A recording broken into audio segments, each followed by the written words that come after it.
Lumipas ang isang araw at makikita natin na pinapakita sa balita ang mga nangyari sa nakaraang raid. Sinabi ng reporter na nakita nila ang Black Witch na merong kahawak ng kamay at sa tingin nila na ito ay ang King of Death. Biglang lumabas doon ang ginawa ng ating bida sa floor 11 at sinabi ng reporter na ngayon lang daw sila nakakita ng isang hunter na tumalo ng isang boss sa isang hampas lang. Bigla namang pinatay ni Kim ang TV at tinanong sa kanya ng Sword Emperor kung bakit niya iyon ginawa. Galit nitong hinampas ang lamesa at sinabing parang mamamatay ito sa kahihiyan dahil hindi siya sanay sa mga natatanggap niyang papuri. Niloko naman siya agad ng Sword Emperor at sinabing babalik lang naman siya ng 24 oras pero sinabi lang nito na hindi pa rin niya iyon gusto. Bigla naman itong nagulat dahil nagsalita ang goddess at sinabing ang kanyang mga nagawa ay pambihira kaya hindi daw maiiwasan na siya ay pag-usapan.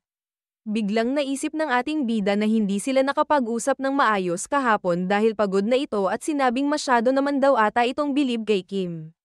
Sinabi nito na ang ating bida ay ang ilaw ng Empire at pinaalala ang lahat ng magaganda niyang ginawa sa floor 11 to 20 kaya lalo namang nahiya si Kim.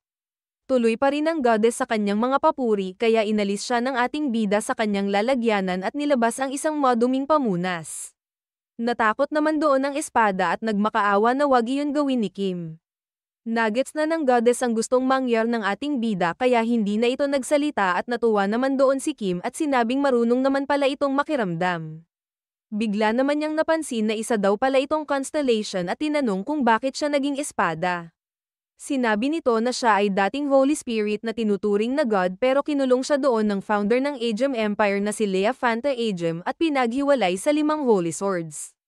Ang pangalan ng 5 ito ay Idol, Pity, Prayer, Sacrifice, at ang Salvation at pinagyabang nito na pag nakuha niya ang lahat ng espada ay babalik ang kanyang dating kapangyarihan.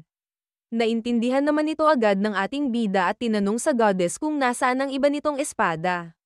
Hindi naman ito sumagot kaya tinanong lang ulit siya ni Kim sa nakakalokong paraan. Doon na nito napagtanto na hindi pala alam ng goddess kung nasaan ang iba niyang espada at nagpaliwanag naman na nararamdaman daw niya kung sila ay malapit. Wala naman na daw magagawa ang ating bida at buti na lang din ay hindi naman ito kailangan hanapin agad dahil meron pa rin naman itong natitirang kapangyarihan. Tinanong sa kanya ni Kim kung ano ang kanyang mga kapangyarihan at sinabi nito na dahil sa kanya ay pagtitiwalaan siya ng buong Aegem Empire at kaya niyang umilo ng napakaliwanag. Natawa naman ang Sword Emperor dahil wala daw itong mga kwenta at nagalit din sa espada si Kim dahil alam na daw niya iyon at tinanong kung meron pa ba siyang iba. Wala naman ang maisip ang goddess at sinabi nito na tiwala siya sa abilidad niyang hiwain ang mga tao o monsters na kalaban ng King of Death. Bigla namang kumatok sa kanyang kwarto ang Black Witch at tinanong kung okay lang ba ito dahil kanina pa daw siya nito naririnig. Mag-uumpisa na daw ang press conference sa 5 minuto at pagkatapos daw noon ay didiretso na sila sa floor 21 kaya pinaalala ng babae na konti lang ang isagot nito sa mga reporters para matapos sila agad. Umalis na doon ang Black Witch at binunot niya ulit ang espada at sinabi sa goddess na wala palang kwenta ang mga kapangyarihan nito. Magsasalita pa sana ang espada pero sinabi na lang ng ating bida na simula ngayon ay shiny na ang itatawag nito sa kanya dahil hindi bagay sa kanyang ang pangalang Holy Sword at Goddess of Protection. Galit pa nitong dinagdag na masyado din siyang maingay at dumadagdag siya sa lakas ng bunganga ng Sword Emperor kaya simula daw sa araw na iyon ay magsasalita na lang siya pag meron siyang importanteng sasabihin. Kung hindi daw niya iyon gagawin ay ibabalik na lang nito ang espada sa Aegem Empire at wala naman ang nagawa ang goddess kaya pumayag na ito sa kanyang gusto. Makalipas ang 5 minuto ay lumabas na sila para gawin ang press conference. Napatingin ang ating bida sa Black Witch at inisip na sobra pala itong kilala dahil sinigaw agad ang kanyang pangalan pagkalabas nila. Nagsalita na ito at sinabi sa lahat ng nandoon na alam na nilang lahat na natapos na ang floor 11 to 20 dahil nabalita na ito ng ibang reporters. Sinabi nito na alam nila na napakagandang tagumpay ang pagtapos ng ating bida sa floor 10 na napakatagal nilang ginawa at ang napakabilis nitong pagtapos sa floor 11 to 20.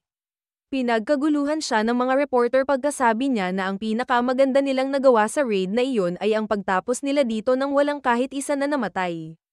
Pagkatapos noon ay nagsimula na ang mga katanungan at nakaupo lang doon ang ating bida dahil puro sa Black Witch ang mga tanong. Bigla namang tumayo ang reporter na si John Evans na galing sa Babylon Daily News at merong daw siyang katanungan sa rank 3 hunter na si King of Death. Nagulat naman doon ang ating bida at sinabi ng reporter na kumakalat daw ang balita ng kanyang napakabilis na pag-angat sa ranking at tinanong kung totoo ba na patago siyang pinalakas ng 5 guild kaya umangat agad ito sa bilang. Narinig din daw ng reporter na nakuha ng hunter ang floor 20 at meron daw kumakalat na balita na sosolohin ng kanilang 5 guild ang floor 11 hanggang 20 at nagtanong kung ano ang masasabi niya tungkol doon. Binulong naman sa kanya ng Black Witch na gusto lang ng reporter na mahirapan ng ating bida at huwag na daw itong mag-alala dahil siya na ang sasagot doon.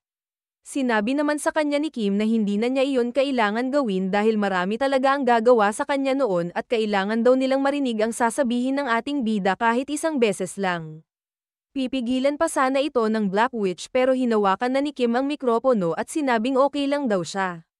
Nagsalita na ang ating bida at binati niya ang mga reporter at sinabing siya ang bagong rank 3 hunter na si King of Death. Nakita niya ang reaksyon sa mukha ni John Evans at inisip na isa lang ang paraan para makontento ito sa kanyang isasagot.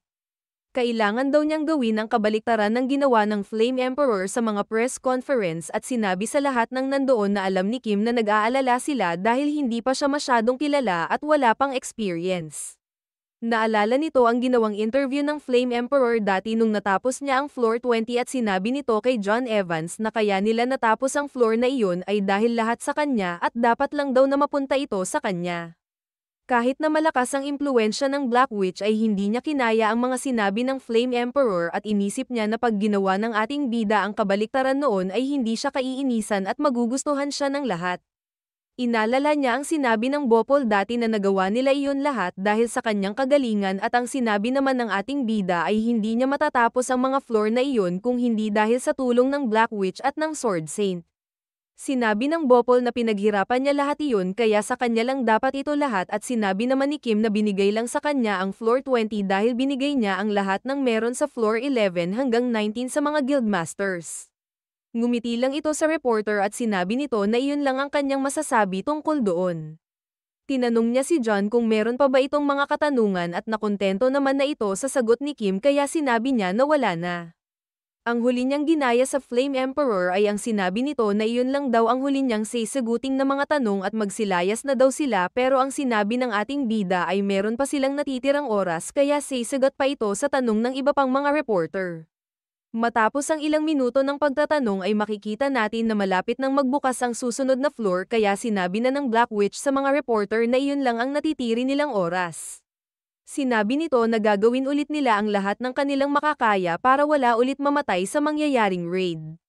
Bigla naman may sumigaw at nagtanong kung ano ba talaga ang relasyon nila ng King of Death. Napangiti lang ito at sinabi sa kanila na sila ay magkatrabaho na higit pa sa magkaibigan. Hindi naman ito masyadong naintindihan ng mga reporter pero tumayo na ang babae at sinabing doon na nagtatapos ang kanilang press conference. Pagkaalis nila doon ay sinabi ng Black Witch sa ating bida na kailangan daw nilang mag-iwan ng impresyon sa mga reporter para merong drama. Nang hindi na sila kita ng mga tao ay hinawakan nito ang kamay ni Kim at sinabing napakaganda daw ng lahat ng sinabi niya doon. Tinanong pa nito ang bida kung ano ang gusto niyang kapalit at kaya daw niya itong ibigay basta makikita ito sa loob ng tower. Wala naman daw itong gusto at tinanong lang sa babae kung ano ang ibig sabihin niya sa kanyang sinabi kanina. Wala naman daw iyon at kailangan lang niyang guluhin ang isip ng mga reporter para hindi sila masyadong mag-focus kay Kim. Wala naman na itong nagawa at pagkatapos nun ay narinig na nila na 5 segundo na lang bago magbukas ang floor 21. Pagkatapos ng countdown ay lumabas na ang babae na parang anghel at binati ang mga hunter na nagtagumpay sa nakaraang raid. Sinabi nito na pwede naman silang manatili sa floor 1 habang buhay at mamuhay na lang doon ng matahimik pero pinili pa rin nilang tapusin ang mga floor. Sinabi nito na natutuwa siya sa kanilang mga tapang at agad silang pinunta sa susunod na floor. Nagulat naman ang lahat dahil napansin nila na nilipat agad sila kahit hindi nila binanggit ang salitang transfer. Sinabi ng babae na ang mga hunter na tinanggap ang kanilang mga alyas at walang takot na lumalaban ay kinilala na ng tower. Matapos ang ilang sandali ay dumating na din sila sa floor 21 at doon sila sinalubong ng isang bata. Masaya nitong binati ang mga hunters sa pagdating nila sa Great Library of All Knowledge at sinabing napakatagal na sila nitong hinihintay. Nagulat ang ibang mga hunter na napunta doon dahil bigla na lang daw silang napadpad sa lugar na ito nang hindi nila alam. Nanghingi naman ng tawad sa kanila ang bata at tinaas ang kanyang kamay kaya nagkaroon ng damit na parang libro ang mga hunter na walang suot. Napabuntong hininga na lang ang ating bida at naawa sa mga hunter na walang kaalam-alam. Lumapit naman ang Black Witch sa bata at tinanong nito kung sino siya at ano ang lugar na iyon. Kilala nito ang Black Witch at sinabi nito sa kanya na isa lamang siyang alalay ng tower na tagabantay ng medyo malaking library. Sinabi pa nito na kumpara sa Black Witch ay isa lamang siyang extra at okay lang daw kung hindi nila ito pansinin. Tinignan naman ng ating bida ang lugar kung nasaan sila at sinabi nito na hindi ito maliit at para daw itong mundo ng mga library. Nakilala naman ng bantay ang ating bida at agad itong lumapit sa kanya. Sinabi ng bantay na hindi naman kailangan maging kabado ni Kim dahil ang gusto lang naman daw nito ay batiin sila. Nalito naman ang mga nandoon dahil sinabi nito na sila daw ang mga bayani ng Apex at tinanong nila kung ano iyon. Ipinaliwanag nito na ang mga libro sa kanyang library ay hindi lang basta libro dahil ang mga iyon ay konektado sa kanilang mundo at tower. Sinabi pa nito na alam daw niyang nagtataka sila kung bakit konti lang ang mga hunter na nandoon at sinabi nito na sila lang daw kasi sa kanilang mundo ang may characters. Ang lahat ng 302 tao na nandoon ay ang mga hunter lang na merong alias. Nagulat naman doon ang Black Witch at tinanong nito sa bata kung ano naman ang nangyari sa mga hunter na walang alias at iyon lang ba lahat ang mga sasali sa kanilang raid. Sinabi naman nito na hindi nila kailangan mag-alala dahil nagawa nga daw nilang protektahan ang Aegean Empire kahit 3 lang sila kaya mapakadami na ng 302 para sa mga quest na kanyang ginawa. Lumapit naman sa bata ang ating bida at sinabi nito na alam naman niyang excited siya dahil sa mga taong nandoon pero pwede daw ba nilang dalian para makapag-umpisa na sila. Nag-sorry naman sa kanya ang librarian at sinabing nakalimutan niyang sabihin sa kanila ang quest dahil masyado siyang masaya pero sinabi din niya na hindi daw niya pwedeng ipaliwanag na lang ito basta at kailangan niya itong ipakita sa kanila. Pumili ito ng libro sa kanyang koleksyon na pinakamagandang magpapaliwanag ng kanilang misyon. Habang binubuksan niya ito ay binalaan nito ang lahat ng nandoon para hindi sila masyadong mabigla. Napadpad sila sa ibang lugar at sinabi ng bata na siya ang head librarian at ang mga libro sa kanyang library ay hindi lang basta libro. Ang Great Library of All Knowledge daw ay naglalaman ng hindi mabilang na mundo. Pinakita niya sa kanila ang 2 libro at sinabi na ang isa ay ang mundo na kanilang natapos sa floor 11 hanggang 20 at ang isa naman daw ay ang totoo nilang mundo. Marami daw ang mga tawag sa librong ito kagaya ng Apex, Chronicles, o kaya naman ay Saga. Lahat daw iyon ay iisa lang ang ibig sabihin pero ang tawag dito ng librarian ay ang Apocalypse. Ipinaliwanag niya na hindi lang magaganda ang nangyayari sa mga Apocalypse kagaya sa kanilang mundo dahil meron daw iba na napupunta sa cancellation. Pinakita nito ang iba't ibang klase ng cancellation para magets ito ng mga hunters at sinara na niya ang kanyang libro. Makikita natin na hindi ito kinaya ng ibang mga hunter at halos masuka sila sa kanilang nakita. Sinabi ng Sword Emperor na hindi daw nakakapagtaka na ganun ang reaksyon ng iba dahil para lang daw ito sa malalakas ang loob. Nagsalita na ulit ang bata at sinabi nito na ang kailangan nilang gawin ay pumili ng 8 apocalypse at pigilan ang cancellation nito. Bigla naman itong tinawag ang kanyang mga alalay na bookmarks at pinalinis sa kanila ang mga suka ng ibang hunters. Sila daw ang kanilang mga katulong doon hanggang matapos nila ang floor 30. Tinanong naman sa kanya ng Black Witch kung monsters ba ang mga ito at sinabi naman ng bata na pwede nila itong tawagin kahit na anong gusto nila. Sinabi nito sa lahat ang mga rules ng library at ang una daw ay hindi sila pwedeng humawak ng kahit anong libro nang walang pahintulot ng librarian. Bigla naman siyang pinutol sa pagsasalita ng isang hunter at sinabi nito na manahimik siya dahil inisip nito na ang bata ang boss monster ng floor na iyon. Natawa lang ito nang sinabi ng lalaki na kunin na nila ang kanilang mga armas at hindi naman nila kailangan ng quest na sinasabi nito dahil matatapos na nila agad ang floor 30 pag pinatay nila ang librarian. Sinabi din nito na wag sasawsaw ang 5 guild sa kanila dahil sinulo na nga daw nila ang mga natapos nilang floor at ginagawa pa daw nilang bayani ang bida para sa kanilang ikabubuti. Sisigat na sana agad ang Black Witch sa lalaki pero agad naman itong pinigilan ng King of Death at sinabing ikalma niya ang kanyang sarili. Galit na tinanong nito kung bakit at sinabi lang nito sa kanya na pinapalabas ang lahat ng kanilang ginagawa ngayon. Naalala niya na bago siya bumalik sa nakaraan at patayin ang Flame Emperor ay pinanood nito kung paano tapusin ang Floor 30 sa Town Square. Dinagdag pa ng ating bida na pag nag-iwan ang babae ng masamang impresyon ay maaalala ito ng mga tao habang buhay. Nakinig naman kay Kim ang Black Witch at kumalma na at nag-isip ng kanyang gagawin. Makalipas ang ilang sandali ay dumating na din sa ating bida ang kanyang mga rewards na naipon sa mga natapos niyang floor nung nakaraan. Binigyan siya ng God of Beauty na kapangyarihan para makita kung ano ang gusto ng mga hunters at binigyan din siya ng God of Snakes ng kapangyarihan para makita ang mga iniisip nila na magagamit lang niya simula floor 21 hanggang 30. Pagkabasa nito sa mga natanggap niyang skill ay tinignan agad nito ang Black Witch at inisip na subukan ang mga ito sa kanya. Agad naman nitong nakita ang mga gusto at ayaw ng babae at nakita din nito sa bandang baba kung ano ang kanyang iniisip.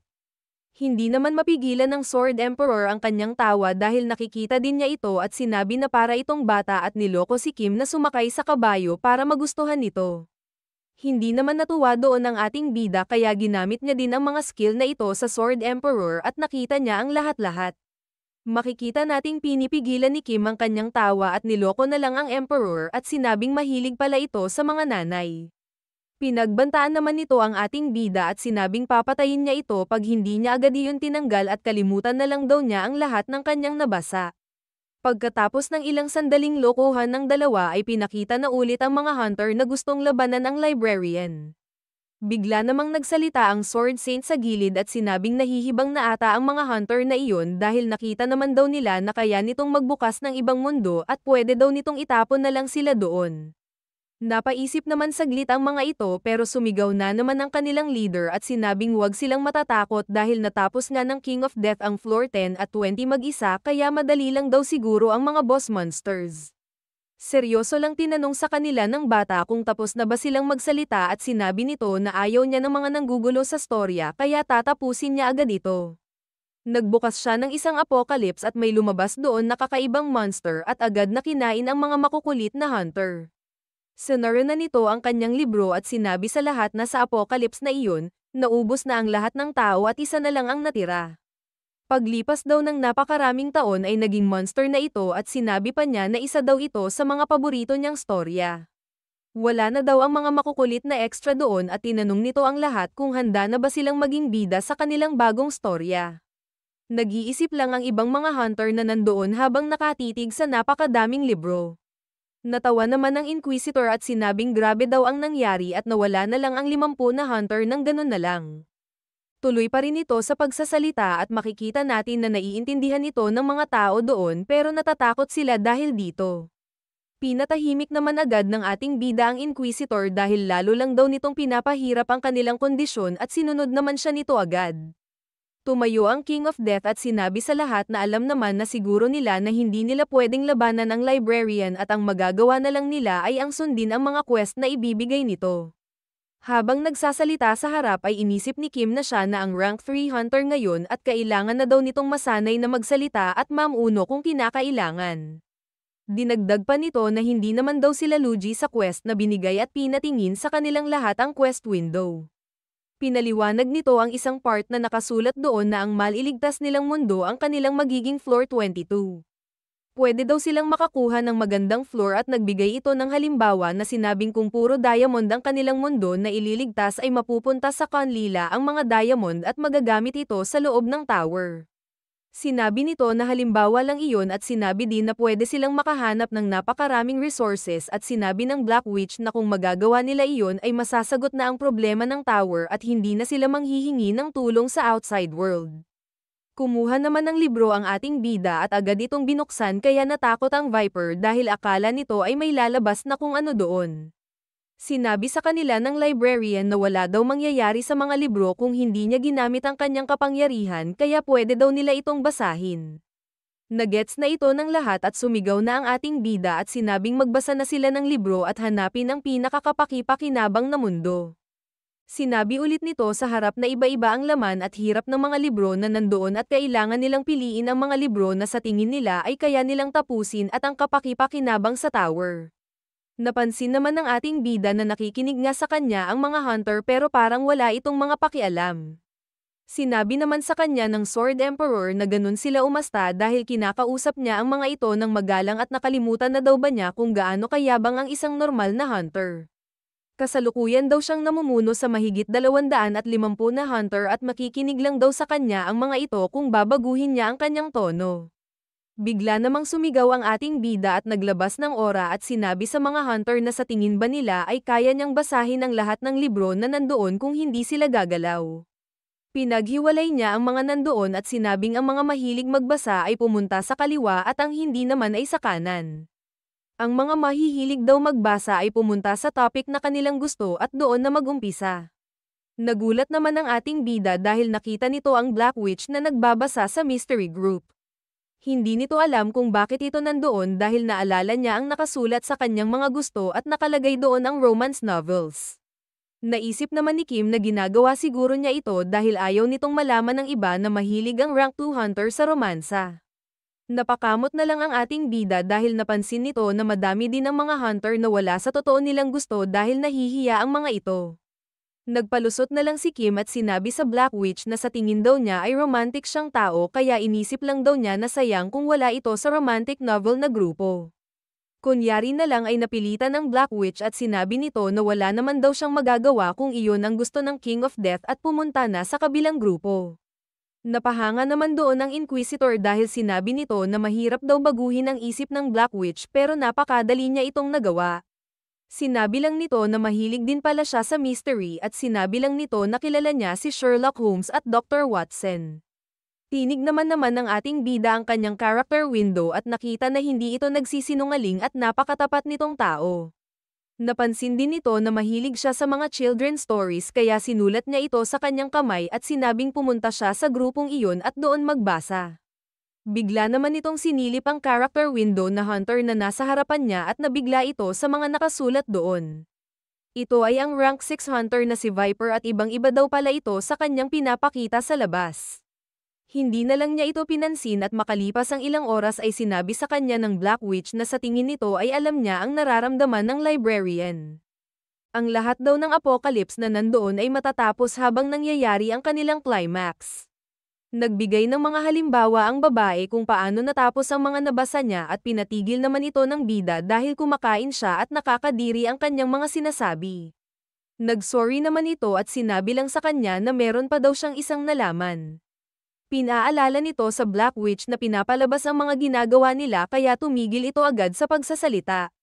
Binulong na lang niya ito kay Kim at makikita natin na hindi siya makapaniwala dito. Sinabi sa kanilang dalawa ng librarian na mukhang meron na daw silang ideya sa nararamdaman niyang sakit. Ang 683 na volume daw ng Apocalypse na pinabasa niya sa kanila ay kabilang sa mga pinakamalalakas na libro sa kanyang library at sobrang ganda daw ng mga storyang iyon at imposibleng hindi ito magustuhan ng mga magbabasa. Pagkatapos magsalita ng librarian ay makikita natin na nandun din pala ang alchemist at tinawag nito ang ating bida. Nagulat naman doon si Kim dahil meron na daw pala siyang alias at sinabi nito na ang binigay sa kanya ng system ay apothecary. Sinabi nito na bigla na lang daw lumabas ang notification na nagsasabing nakatulong ang potion na ginawa niya sa pagligtas ng isang mundo kaya nagkaroon siya ng alias.